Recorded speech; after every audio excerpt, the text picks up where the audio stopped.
আচ্ছা, আজকে আজকে আমি একটা লেকচার শুট করেছি। সেইখানের মধ্যে আমি কোনগুলো করেছি তোমরা বলো। সেখানে আমি কিছু অঙ্ক করেছি। যে আগের দিন আমরা টেবিল যেটা তৈরি করেছিলাম sine cos tan cosec sec cot, সেটা যে আমি টেবিলগুলো তৈরি করেছি সেটার আমি অঙ্ক প্র্যাকটিস করার চেষ্টা করেছি। আজকে আমি এই লেকচারে আমি আর একটু অ্যাডভান্স লেভেলে যেতে চাই। তাহলে দেখো আমরা কি করছি। তার আগে আমি আগের ক্লাসটার কন্টিনিউয়েশনের জন্য আমি আর একটা অঙ্ক দিয়ে স্টার্ট করি, ঠিক আছে? অঙ্কটা হচ্ছে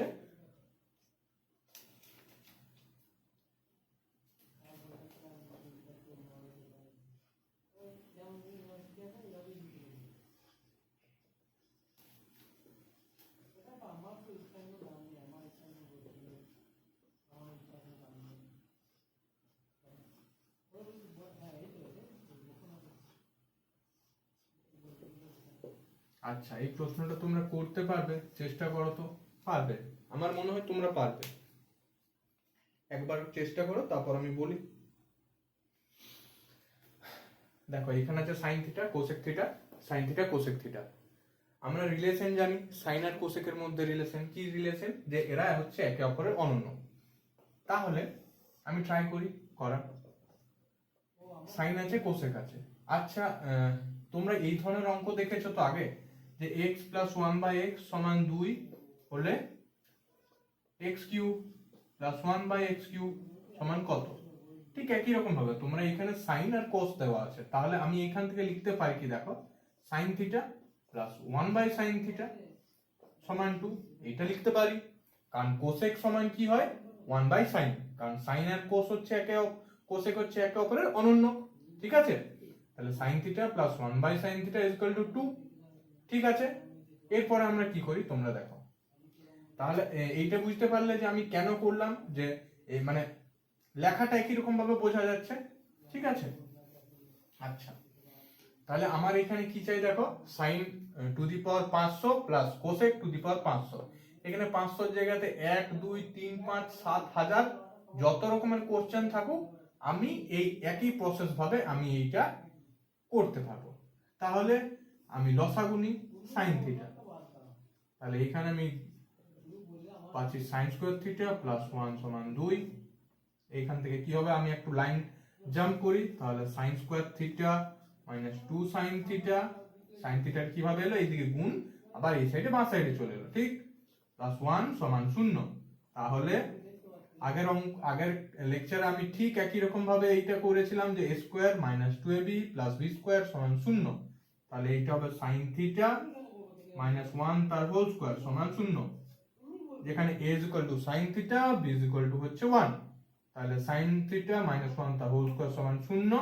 এইখান থেকে হবে sine theta minus 1 into sine theta minus 1 সমান 0। এইখান থেকে আমি কি লিখতে পারি, এখান থেকে লিখতে পারি সাইন থিটা সমান 1, ঠিক আছে? এতদূর পর্যন্ত ক্লিয়ার? তোমরা দেখতে পাচ্ছ? তাহলে এখান থেকে আমি ক্যালকুলেশন করার পর পেয়েছি সাইন থিটা সমান 1। আচ্ছা, যদি সাইন থিটা সমান 1 হয়, তাহলে তার অনন্য, সাইন থিটার অনন্য কি, কোসেক থিটা, মানে 1 বাই সাইন থিটা। যেহেতু আমরা এই যে দেওয়া ছিল, আমার গিভেন আছে যে sign theta plus cosec theta is equal to 2, এইখান থেকে আমরা রিডিউস করতে পারলাম যে সাইন থিটা সমান 1।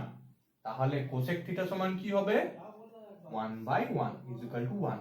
তাহলে দেখো, আচ্ছা, তাহলে আমি দুটো জিনিস পেলাম, সাইন থিটার মান 1 পেয়েছি, কোসেক থিটার মানও 1 পেয়েছি। তাহলে এইখানে আমি পুট করে দিই ভ্যালু। তাহলে এইখান থেকে আমি পাচ্ছিটা কি, আমার মনে হয় এতক্ষণে তোমরা অনেকেই উত্তর বলে দিয়েছো। তাহলে হবে এখান থেকে 1 two the power 500 plus 1 two the power 500 is equal two, আচ্ছা, একের পাওয়ার যাই হোক না কেন কি হয়, 1 হয়। তাহলে এইখানেও এইটা 1 টু দি পাওয়ার 500 সমান 1 প্লাস 1 টু দি পাওয়ার 500 সমান 1 সমান হচ্ছে 2।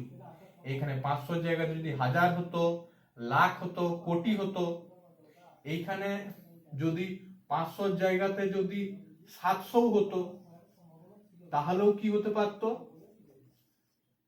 1 টু দি পাওয়ার 700 হলেও আমার মান একই আসতো, তাহলে 1 + 1 2 হতো। ঠিক, তাহলে এইরকম ধরনের যদি কোশ্চেন হয় তাহলে কি তোমরা করতে পারবে? নিশ্চয়ই করতে পারবে।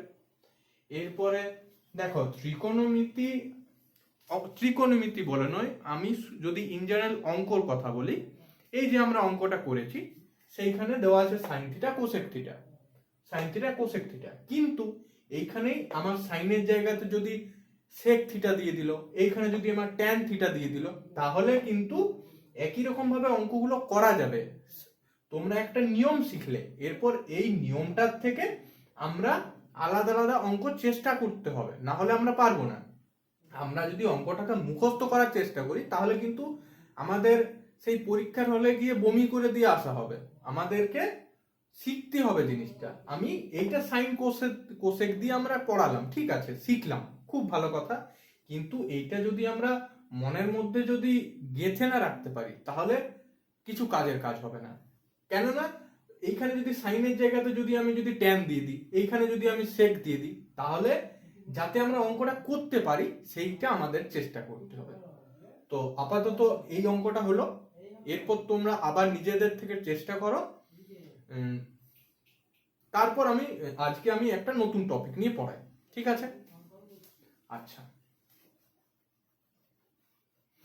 আচ্ছা, তোমরা পিথাগোরাসের থিওরাম তো শুনেছো নাম? পিথাগোরাসের থিওরাম আছে ক্লাস 9-এ, সম্ভবত ক্লাস 10-এ, ক্লাস 9-এ থাকলেও থাকতে পারে, কিন্তু 10-এতে নিঃসন্দেহে রয়েছে। পিথাগোরাসের থিওরামটা তোমরা কি কেউ বলতে পারবে যে পিথাগোরাসের থিওরাম কি ছিল? পিথাগোরাসের থিওরামটা অ্যাপ্লাই কোন ত্রিভুজের ক্ষেত্রে করা হয়? কিছু কিছু মানুষ তোমরা বলতে পারবে, আবার কেউ নাও বলতে পারো, ঠিক আছে, তাতে ঘাবড়ে যাওয়ার কিছু ব্যাপার হয়নি। আচ্ছা, এই ছবিটা তোমরা দেখতে পাচ্ছ, এইটা হচ্ছে একটা সমকোণী ত্রিভুজ, সমকোণী, যেখানে এই কোণটা হচ্ছে সমকোণ বা 90 ডিগ্রি, ত্রিভুজের 3টা বাহু এ বি সি, খুব ভালো কথা। তাহলে আর আমরা যে ত্রিকোণমিতি করছি, আমরা ত্রিকোণমিতি কোন ত্রিভুজের জন্য করি বলতো? সমকোণী ত্রিভুজের জন্য। তাহলে নিশ্চয়ই পিথাগোরাস থিওরাম আর সমকোণী ত্রিভুজ আর ত্রিকোণমিতি, এই তিনটা একে অপরের সাথে ইন্টার রিলেটেড রয়েছে। আমি পিথাগোরাসের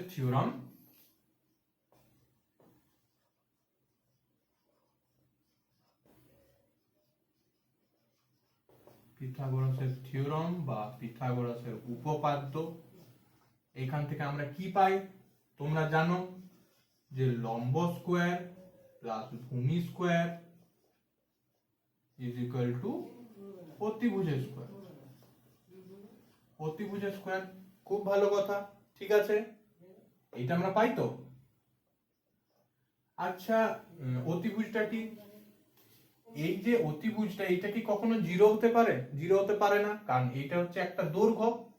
আমার যদি দৈর্ঘ্যটা যদি শূন্য হয়ে যায় তাহলে তোমার ত্রিভুজটাই বাঁচবে না, তাহলে এই রেখাটা এইটার মধ্যে ঢুকে দেবে করে একটা শুধু লাইন পড়ে থাকবে, তাহলে নিঃসন্দেহে এইটা একটা ধনাত্মক সংখ্যা, কিছু একটা মান পাবো। যেহেতু এটা শূন্য হতে পারে না, তাহলে আমি এটা দিয়ে ভাগ করতে পারি, তাহলে আমি অতিভুজকে ভাগ করে দিলাম এই সাইডে, তাহলে কি হবে দেখো, লম্ব স্কোয়ার প্লাস ভূমি স্কোয়ার, এইটা আমি এই সাইডে নিচে নিয়ে এলাম, তাহলে হবে আমার অতিভুজ স্কোয়ার সমান 1। এতদূর পর্যন্ত ক্লিয়ার? আমি এখানে আলাদা আলাদা করে ভেঙে দিই, তাহলে কি হবে বলো, লম্ব স্কোয়ার বাই অতিভুজ স্কোয়ার, অতিভুজ স্কোয়ার প্লাস ভূমি স্কোয়ার বাই অতিভুজ স্কোয়ার ইজ ইকুয়াল টু 1। ঠিক আছে, এইখান থেকে আমরা কি লিখতে পারি বলো তো, লম্ব বাই অতিভুজ তার পুরোটা স্কোয়ার লিখতেই পারি, প্লাস এখানে দেখো ভূমি বাই অতিভুজ তার পুরোটা স্কোয়ার সমান 1, এটাই লিখতে পারি, কারণ দেখো যে লম্ব তার স্কোয়ার, অতিভুজ তার স্কোয়ার, সেটা আলাদা আলাদা আছে, আমি দুটোকে একসাথে লিখতে পারি। এরপরে তোমরা লক্ষ্য করে দেখো যে এই যে টার্মটা রয়েছে এইটা কি কোনো চেনা পরিচিত লাগছে? লম্ব বাই অতিভুজ, ভূমি বাই অতিভুজ, এইগুলো কি আমরা টার্মটা আগে পড়িনি প্রথম লেকচারে? নিঃসন্দেহে পড়েছি। সাইন থিটা মানে কি বলো তো তোমরা? সাইন থিটা মানে এটা মানে এই নয় কি যে লম্ব বাই অতিভুজ, নয় কি কস থিটা সমান ভূমি বাই অতিভুজ, এটা নয় কি? নিশ্চয় বটে। তাহলে দেখো এইখানে যে লম্ব বাই অতিভুজ তার স্কোয়ার প্লাস ভূমি বাই অতিভুজ তার স্কোয়ার সমান 1 লিখেছি, আমি এইখানের থেকে কি এই জিনিসটা লিখতে পারি না? দেখো আমার যেহেতু নিচে আর জায়গা নাই, আমি সাইডে করে লিখছি লম্ব বাই অতিভুজ মানে হচ্ছে সাইন, তার স্কোয়ার মানে সাইন স্কোয়ার থিটা প্লাস ভূমি বাই অতিভুজ মানে কস, তাহলে কস স্কোয়ার থিটা সমান ডান সাইডে রয়েছে 1। তাহলে তোমরা একটা জিনিস খেয়াল রেখো, এইটা হচ্ছে ত্রিকোণমিতির একটা আইডেন্টিটি। এইটা কিন্তু এই রকম আরো দুটো আইডেন্টিটি রয়েছে, সেইটা আমি এখনই প্রুভ করছি। এই জিনিসগুলো কিন্তু তোমাদের মনে রাখতে হবে। এই রকম ধরনের আরো হাজারো আইডেন্টিটি রয়েছে, কিন্তু এইটা হচ্ছে সব থেকে সোজা identity, sign square theta plus cos square theta সমান 1। আমরা যদি বিভিন্ন মিম দেখি, ইউটিউবে বিভিন্ন টাইপের মিম সার্কুলেট হতে থাকে যে আমরা ম্যাথ পড়ছি যে sine square theta plus cos square theta সমান 1, a প্লাস বি তার হোল স্কোয়ার সমান a square plus 2ab plus b square, এই সূত্রগুলো আমরা কোথায় কাজে লাগাই? কিন্তু আমরা যদি ওই যে সার্কাজমটা ইউজ করা হয়, আমরা যদি সূত্রগুলা জানি না, তাহলে সেই আমরা মিমের ভিতরের মিনিংটাই ধরতে পারবো না। তো আমি এইটা জোক পার্ট, আমাদের এটা শিখতে হবে, কিন্তু এই রকম ধরনের সূত্র থেকেও আমরা মিম জেনারেট করি।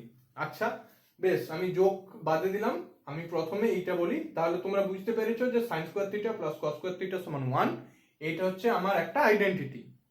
ঠিক, তাহলে পিথাগোরাসের উপপাদ্য থেকে আমি এইটা রিডিউস করতে পারলাম বা ডিডাক্ট করতে পারলাম যে sine square theta plus cos square theta is equal to 1। আচ্ছা, খুব ভালো কথা।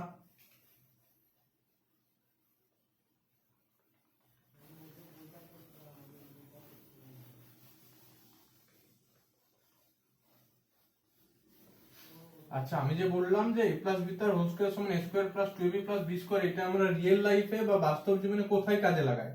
সেটাকে আমরা আদৌ কাজে লাগাতে পারি বলো তো তোমরা?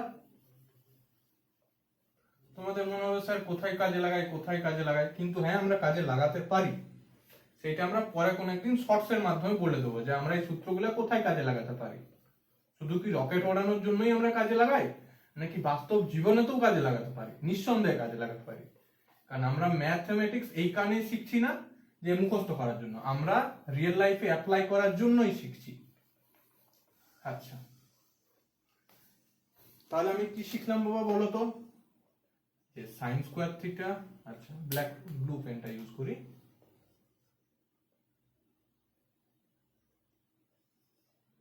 Sign square theta plus cos square theta সমান 1, এতদূর পর্যন্ত ক্লিয়ার? আচ্ছা, এরপরে এইটাকে আমি উভয় সাইড বা বোথ সাইড সাইন থিটা দিয়ে ভাগ করে দিই, তাহলে কি পাবো? নিজের খাতাতে তোমরা করার চেষ্টা করো দেখি।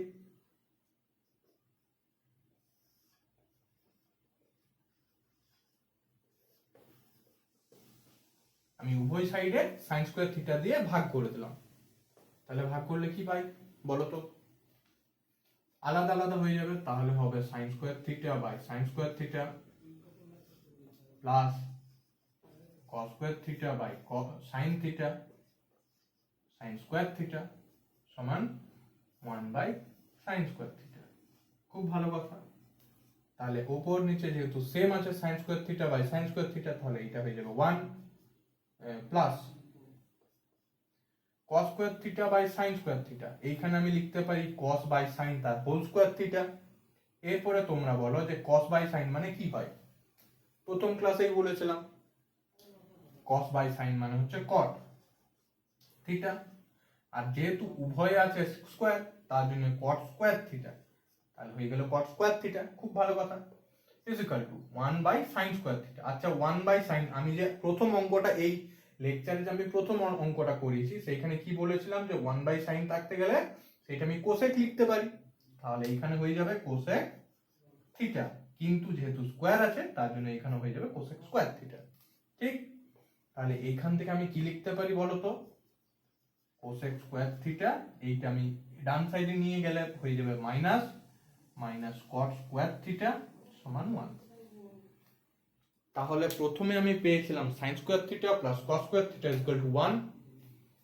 এইখানে কিছু একটা জিনিস খেয়াল রেখো, সেইখানে হচ্ছে এটা প্লাস রয়েছে, plus sin square theta plus cos square theta equal to 1, কিন্তু বাদবাকি যে আমি আইডেন্টিটি গুলো প্রুভ করছি সেইখানে কিন্তু এখানে রয়েছে মাইনাস। এইটা কিন্তু যারা তোমরা শুরুতে শিখবে তাদের কিন্তু কনফিউজিং লাগতে পারে, প্রথমে কিন্তু প্লাস রয়েছে কিন্তু বাদবাকি যেটা রয়েছে cosec square theta minus caught square theta is equal to 1, এইখানে কিন্তু প্লাস হবে না, এখানে মাইনাস হবে, এইটা কিন্তু মনে রেখো। তাহলে আমি একটা, এই আইডেন্টিটিটা হচ্ছে নাম্বার 1, এই যে আইডেন্টিটিটা সেইটা রয়েছে নাম্বার 2। আচ্ছা আমি এইখানে sin স্কয়ার থিটা দিয়ে ভাগ করেছি, খুব ভালো কথা, cos স্কয়ার থিটা দিয়ে ভাগ করলে কি হবে একবার দেখি, তোমরাই চেষ্টা করো, খাতাতে নিঃসন্দেহে পারবে।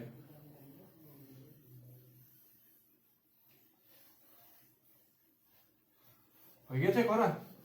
চেষ্টা করো দেখি, নাকি আমাকেই করতে হলো সবকিছু? আমি cos স্কয়ার থিটা দিয়ে উভয় সাইডে ভাগ করে দিলাম, ঠিক আছে। তাহলে কি হবে বলো, sin স্কয়ার, আমি এক লাইন জাম্প করি, ঠিক আছে। তাহলে sin theta by cos theta আলাদা আলাদা ভাগ হয়ে গেল, যেহেতু স্কয়ার আছে বোথ সাইডে তার জন্য স্কয়ারটা আমি লিখলাম। আবার দেখো cos square theta by cos square theta হবে, এইটা হবে cos square theta by cos square theta, কিন্তু যেহেতু দুটো একে অপরের সমান, লব আর হর সমান রয়েছে, তাহলে এখানে হয়ে যাবে 1 আর 1 বাই cos স্কয়ার থিটা, এইটা কি হবে বলো তো, বলো পারবে? 1 বাই cos মানে হচ্ছে sec থিটা, যেহেতু স্কয়ার রয়েছে তাহলে হবে sec স্কয়ার থিটা, ঠিক তো? নাকি আমি সাইডে লিখে দেব? লিখেই দিই যাতে তোমাদের সুবিধা হয়, cos theta is equal to 1 by sec theta, SEC, sec theta. তাহলে এইখান থেকে আমি পেয়েছি এটা, ঠিক।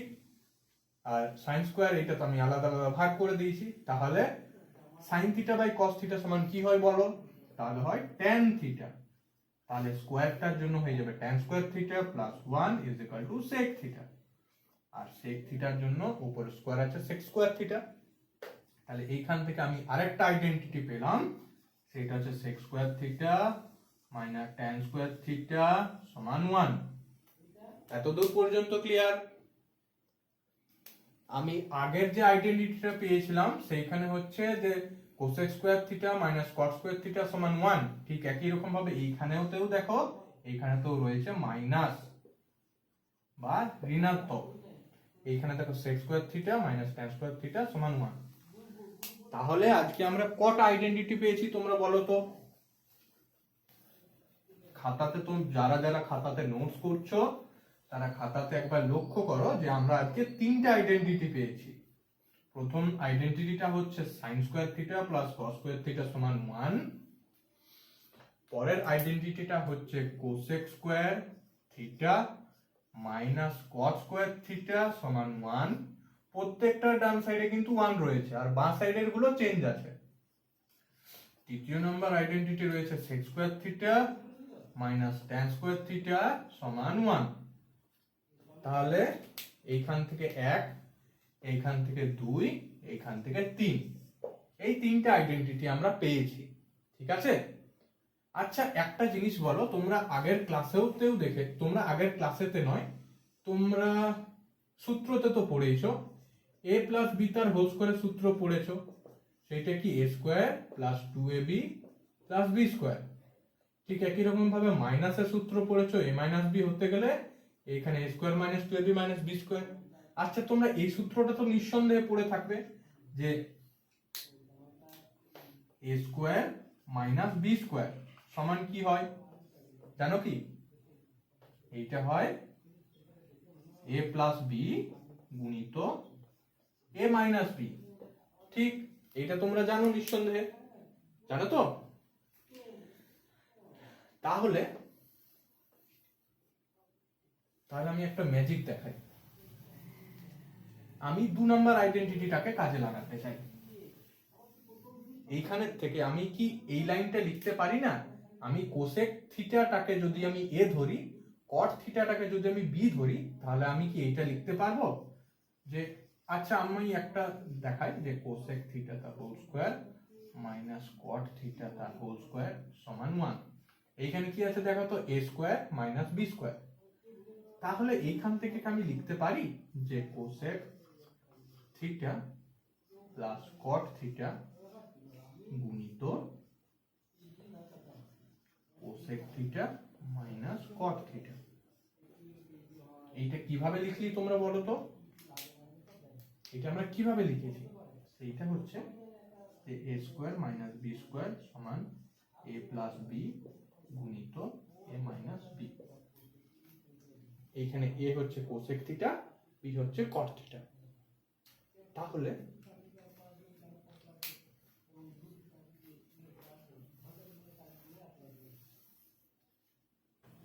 এইটা যেহেতু এই সাইডে গুণ আকারে রয়েছে, তাহলে যদি আমি ডান সাইডে নিয়ে যাই তাহলে এটা ভাগ আকারে চলে যাবে। তাহলে কি হবে যে cosec theta plus cot theta সমান 1 বাই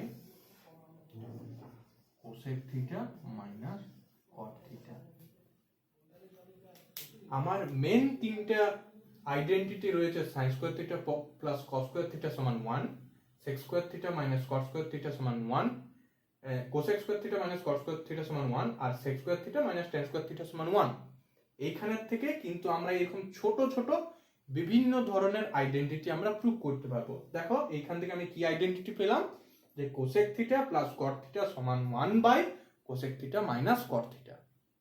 ঠিক একই রকম ভাবে আমি থার্ড যে আইডেন্টিটিটা রয়েছিল যে sec square theta minus tan square theta সমান 1, এইখান থেকে আমি রিডিউস করতে পারবো যে sec theta plus tan theta সমান 1 by sec theta minus tan theta. সেইটা আমি তোমাদের হোমওয়ার্ক দিচ্ছি, এটা তোমরা বাড়িতে গিয়ে করবে, তোমরা অনায়াসে পারবে।